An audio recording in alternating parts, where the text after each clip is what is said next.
Sports Betting Podcast, episode 45. I'm your host, Kyle Blondin. We had 1 week layoff due to vacation. We're back now, ready to go. And if you haven't joined us before, welcome. This is a sports betting podcast along with sports in general podcast where I give my thoughts, my feelings, my outrage, my anger, and my frustration when it comes to sports stories, sports gambling, anything sports. I may talk about it. So here we go for another episode. The Overrated Experience Sports Betting Podcast can be followed on Twitter at Overrated EXPER2 on Twitter. That's the whole point of Twitter.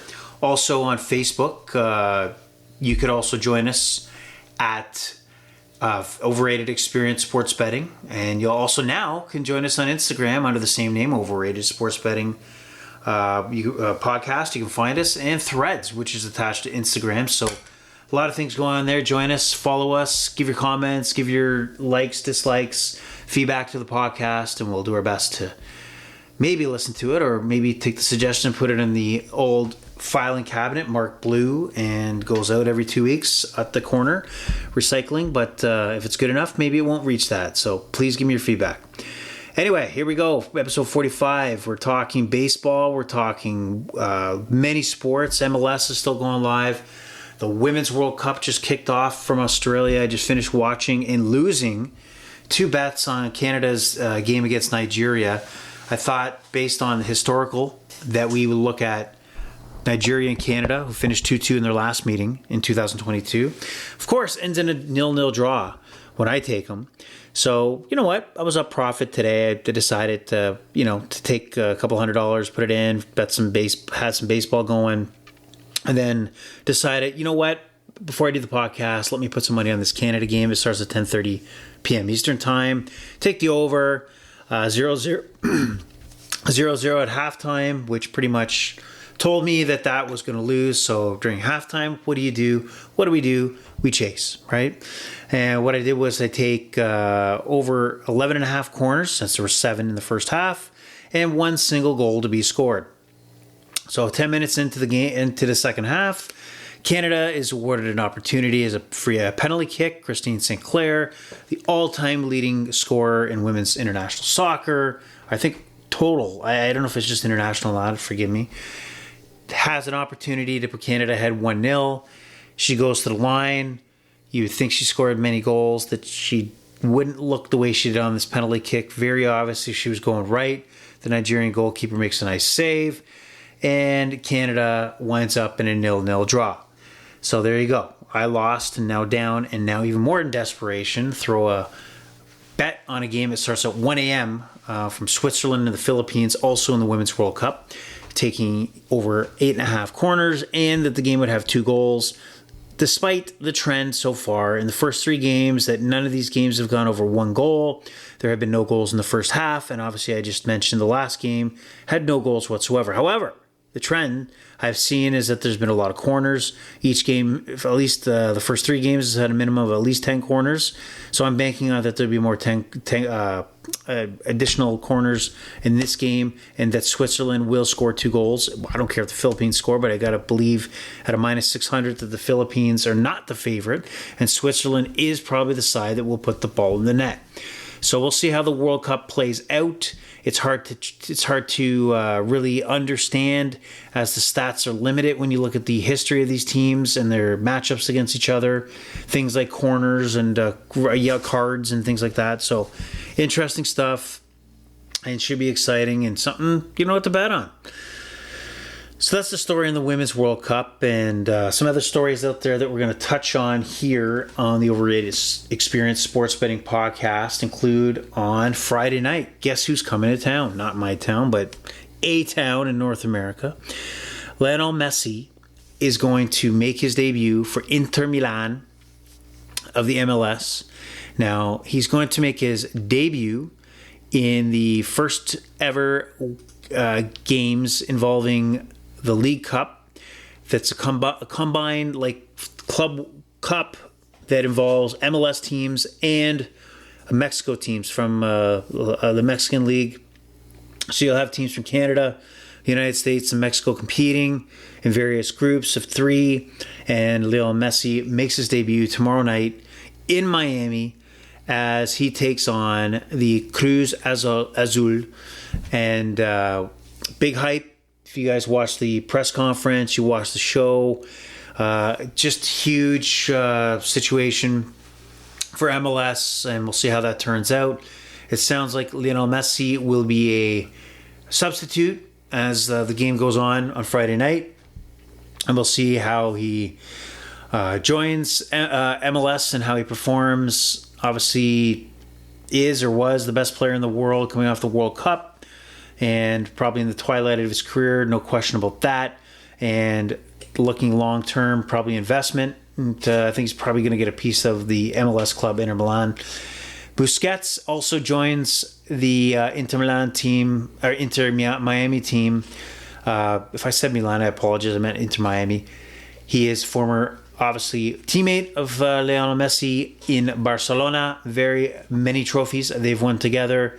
So you got to feel that some of the old boys club from Barcelona will probably be joining Inter Miami in droves. So exciting there. But for my first bet prognostication of the evening, I will say Inter Milan. Man, I probably said this 18 times. Inter Milan, Inter Miami. David Beckham's owned Inter Miami. Is probably one of the worst teams in MLS right now. I know they're going to get reinforcements with Messi and Busquets, but when you look at the bet for tomorrow night, I think there is value that Cruz Azul will come up with a result, whether it be a draw or a win. So I'm going to suggest that for plus 130, take draw no bet and take Cruz Azul. As Inter Miami, I think their main focus is just to get Messi on the pitch, not necessarily to get the victory here. I'm sure they want the victory, but it's all the Messi show. And I think that'll be overshadowed by Cruz Azul. Now I'm plus 128. Changed in front of my eyes on FanDuel. I'm kind of disappointed in FanDuel, by the way, in the League Cup. There's not much here as far as options on teams advancing, at least that I can find, or other prop bets that you would find on other tournaments, such as the women's tournament or the recent men's World Cup. Bet365, I noticed you can decide which team will win each of the groups. So I'm kind of disappointed in FanDuel not opening their creative juices here and adding those options for folks like me to go ahead and bet. So shame on you, FanDuel. Shame on you. All right, other news. NFL. Big stories going on in relation to the position of the running back. Saquon Barkley of the New York Giants, Josh Jacobs of the Las Vegas Raiders, both missed deadlines to sign extensions. Both players do not want to sign their franchise tenders. So it looks like we're going to have two holdouts, significant players. But the main topic here is that the running back position itself is devalued and continues to be devalued. And the amount of money being offered, although a lot to you and me, not a lot when it comes to the position of the running back compared to what it used to be. The ability for teams to hold on to players into their rookie contracts for up to 5 years, especially these first rounders like Barkley and Jacobs, and then be able to franchise tag 1 and 2 years. So basically a running back after 7 years will potentially have the opportunity to hit unrestricted free agency. What do you think the odds are that NFL teams are really going to unload the bank on a running back that's 7 years into the NFL? What do you think that's like a vehicle that's out of warranty. You're basically buying a used vehicle at that point. It's the one position in the NFL where, most positions are short term, but especially the running back and the miles they put on, whether it be college, then the NFL. Not one of these guys is playing game over game. There's injuries involved, and that adds up over time. So just a weird scenario, but it's supply and demand. I mean, like other sports, you look at the NHL, goalies, that market's gone down because there's a thought that there is a high number of goalies and people can, cut their starter and, find somebody on the free agent market. And that's what the running back is right now. But we're talking about Barkley and Jacobs, impact players, guys. Each of those teams fill the ball. or fill the rock to these guys, and they're running the ball. So that's a tough one, especially for the Giants. I mean, they made that playoff run, and a big part of it was Barkley. I know everybody out there is thinking Daniel Jones looked pretty good, and if you do, yeah, watch that game against the Eagles. See what happens. See what who Daniel Jones is. Watch, when Barkley is not in the lineup, you see how Daniel Jones is, and you wonder if that $50 million that you signed your franchise quarterback, yeah, you see how valuable your running back will be. So, Giants, good luck to you. Josh Jacobs, well, the Raiders are going to suck this year. If you've been listening to anybody, the Raiders outside of Jacobs and Devontae Adams are horrid and might maybe good to be a 6-win team at best, but may look at that quarterback class next year in the draft and say, hey, what will 6 wins do for me? And maybe let's decide to maybe take this season off. So we'll see what happens there. But the running back position really in danger of devalued, and some good running backs maybe on the sidelines waiting for some money. Excellent. All right, so we move on. Some interesting news from the advancement of sports betting and options that we are provided. So back in the day, we've been doing this long enough, there weren't as many options. I can still remember a time where I had to call in a bet to Bet365. At that time, I believe it was under Bowman's, if anybody remembers that. Picking up a line, calling some obscure number, walking through my bet, and trying to do that, especially on a Sunday, is you got to wait on hold, to put a bet through. We've come a long way for the several betting options, legalized betting, whether it be the U.S. or Canada and states and provinces. Now, what comes next is microbetting. Microbetting is expanding, and basically it's allowing more and more very detailed bets that you, the consumer, can have the option of placing money down on. So Darren Ravel's tweet talks about Simple Bet, which is to my understanding at least, is an organization that sells these options to the various sports betting providers. So they have recently is going to start offering same inning parlays. And so an example that Darren Ravel provides is Aaron Judge to hit a home run, the Yankees to score 2 runs or more runs, and the opposing pitcher to throw over 20 pitches in the same inning. So there's same game parlay now, and there's ability to, whether it be over 5 innings or over a game, but you're gonna start to see more and more options available to you, the sports bettor, that really get tight into real live betting that are very particular. So suit up, prepare for that. I don't know how you crunch those numbers, and I don't know how you figure out what is a good or good not bet there. So, but those options are going to be potentially overwhelming. But to the prop geek, the one who likes those bets, and they're out there, they will love this. And including microbetting, the same organization is also teamed up with the Live Golf Tour. And this is reporting from Jeff Zokadine. I don't know if Zokadine from the Covers website, thecovers.com. So he reports that more Live-related headlines. Per a press release, Live Golf has formed a strategic partnership with microbetting company Simplebet, which will see the latter distribute the league's real-time data to sportsbooks. Low latency video streams included as well, looks like. And just it's wild stuff that Live Golf, which is now partners and basically owns the PGA Tour, the folks that already run Live Golf, will provide you extreme options, such as, Brooks Koepka hit the fairway, things like that. Things you might be betting with your buddies as you're riding around your golf cart, having a few beers and putting a few dollars down on your golf game. So that's reported from Jeff Zokadine at Jeff Zokadine, GeoffZaoChodne. And you can follow him. He's got some nice tidbits on stuff like that in the betting world, especially in Canada, all over, but Canada specifically for my interest. So interesting stuff there.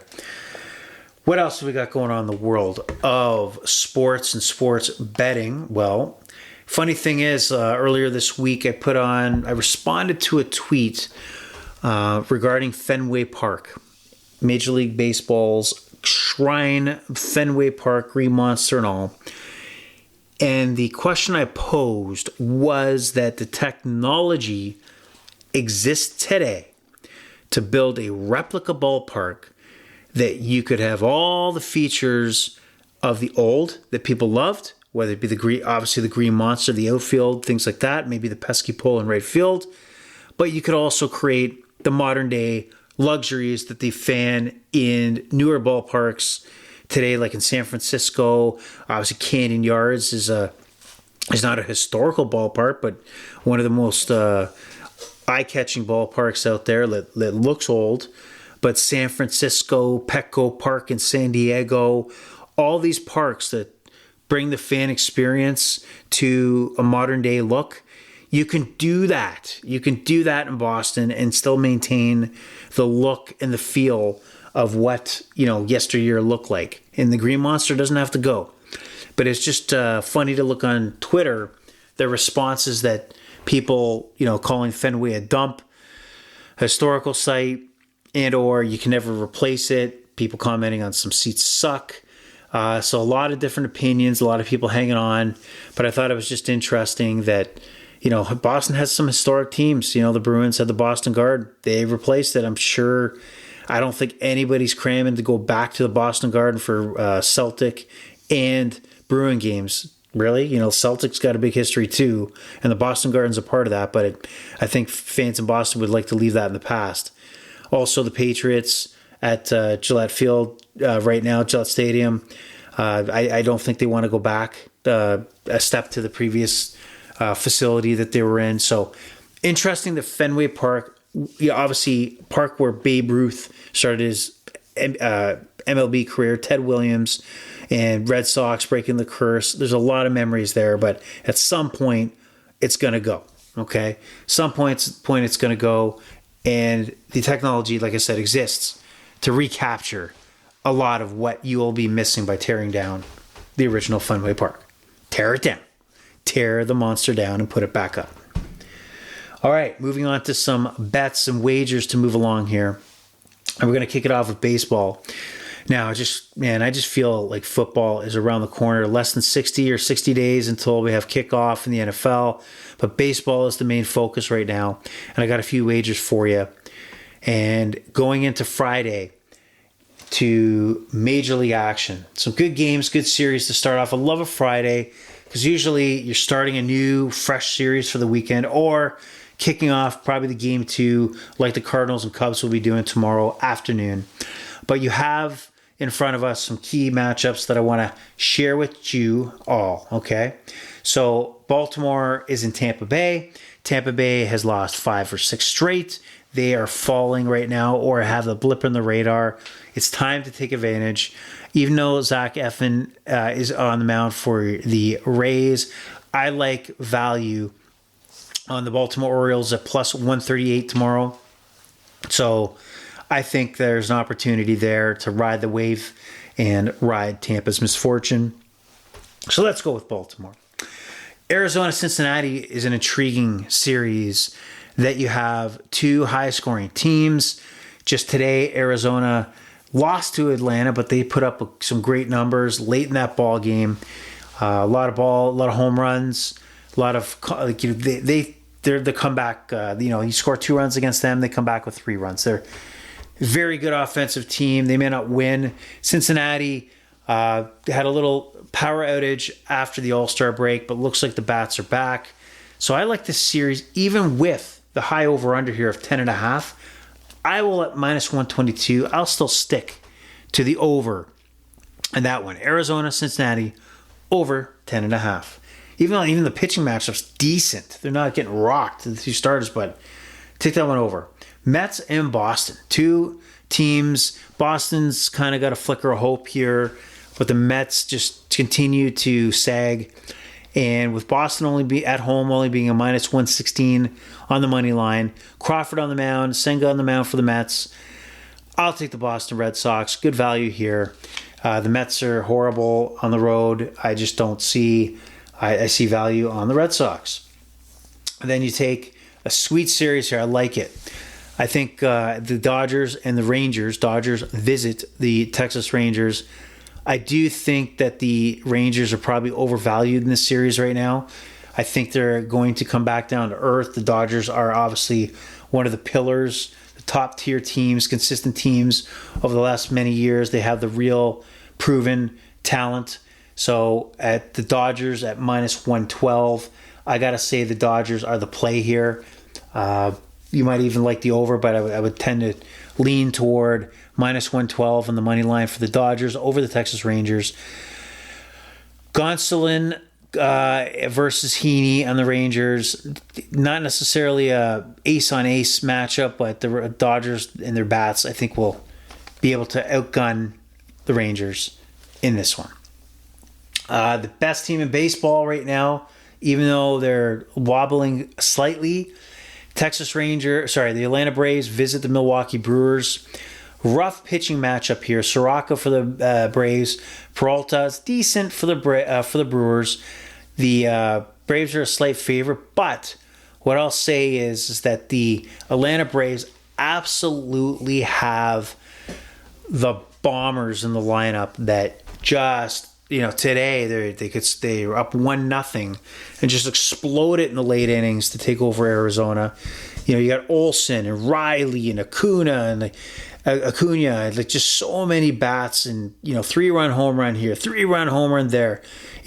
They smack the ball around.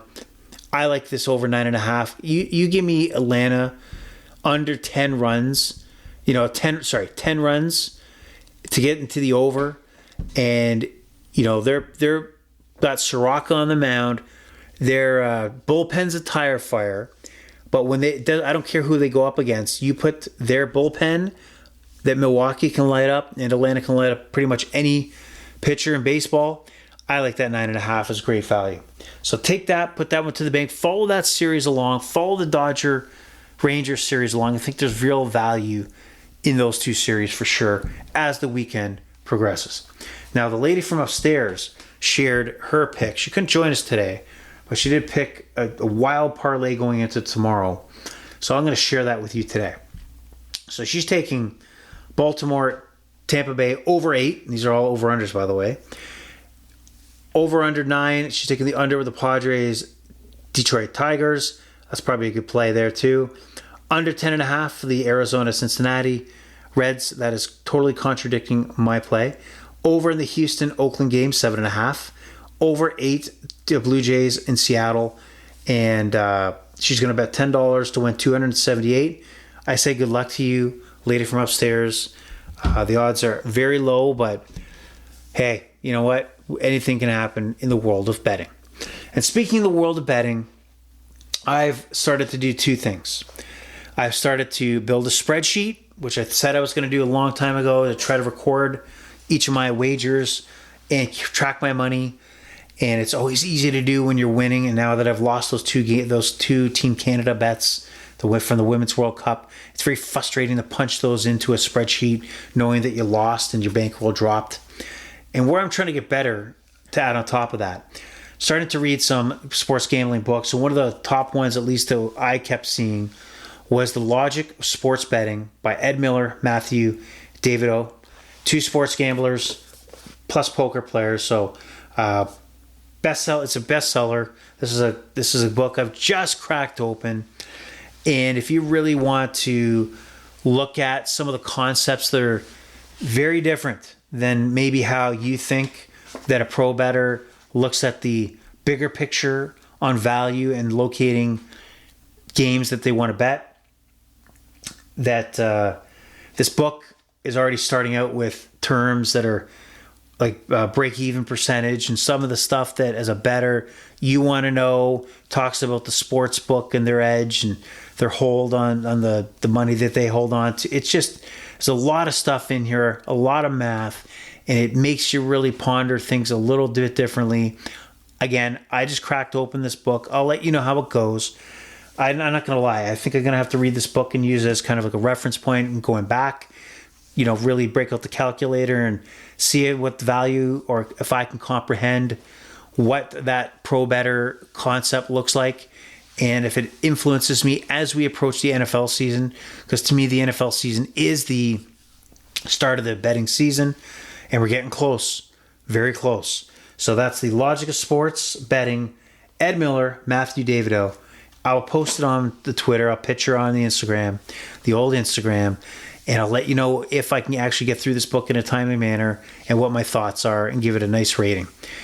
So that is the Overrated Experience Sports Betting Podcast for episode 45. Sorry for the delay. 25-minute, 30-minute podcast here. Quick one. Get you to your weekend. Enjoy the Women's World Cup. I didn't talk about the Open, which Tommy Fleetwood is the number one guy right now as far as betting favorite. Take a look at that. Should be a fun time. Very early betting golf since it's overseas. A lot of stuff going on there. If you miss Wimbledon, there's a lot of action there. I know I've eliminated tennis off my betting board. I bet all favorites in my experience in Wimbledon as the tournament progressed. All losses, heartbreaking losses. So I think I've given up on tennis. So you might not hear a lot of tennis talk on the Overrated Experience Sports Betting Podcast. And that just angers me talking about the tennis results, because they were not good. So I'm hoping everybody has a great weekend of betting action. The pleasure is all yours to tune in to listen today. Pass the word along. Join us on the social media.